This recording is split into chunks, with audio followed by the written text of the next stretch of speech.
Hello বন্ধুরা, আসসালামু আলাইকুম। আশা করি সকলে ভালো আছেন। তো আজকে চলে আসলাম আমার ডাঙ্গার চারপাশে যে সবজিগুলো আমি রোপণ করছি, তো কিছু সবজি নেওয়ার জন্য।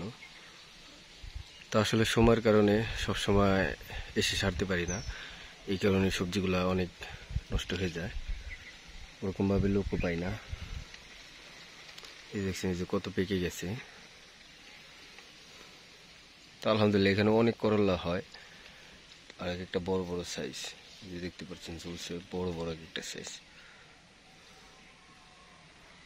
এই যে দেখেন, এই যে এখানে কতগুলা নিছি, যে পাকাও কিছু নিছি, কারণ এগুলা থেকে আবার বীজ রাখা যাবে। দেখছেন কত সুন্দর ফ্রেশ সবগুলা।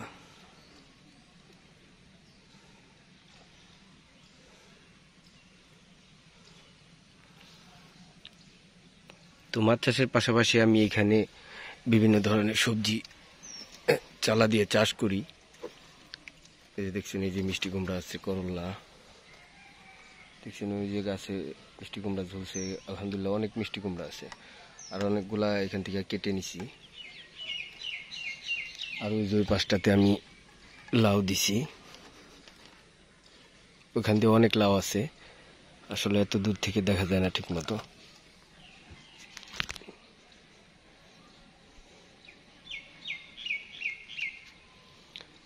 তো মাছ চাষের পাশাপাশি অবশ্যই আপনার চালাটা যে আছে, ওই চালা দিয়ে আপনি সুন্দর করে বিভিন্ন আইটেমের সবজি আর লাউ গাছ, মিষ্টি কুমড়া গাছ এগুলো রোপণ করে দিবেন। দেখবেন আলহামদুলিল্লাহ ওইখান থেকেও ভালো একটা অর্থ আসবে।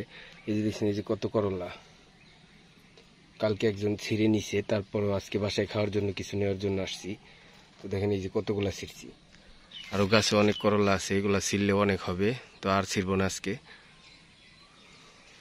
মিষ্টি কুমড়াগুলোও অনেক সুন্দর সুন্দর, প্রত্যেকটা কুমড়ার সাইজ অনেক ভালো। দেখেন ওই যে পুরা জাংলায় আপনার শুধু নিচ দিয়ে ওই যে ঝুলছে ওই যে মিষ্টি কুমড়াগুলো, অনেক বড় বড় একটা কুমড়া। তো এগুলো বিক্রি করেও ভালো একটা টাকা আসে, এই টাকা দিয়ে খাবারের কিছু চাহিদা পূরণ হয়।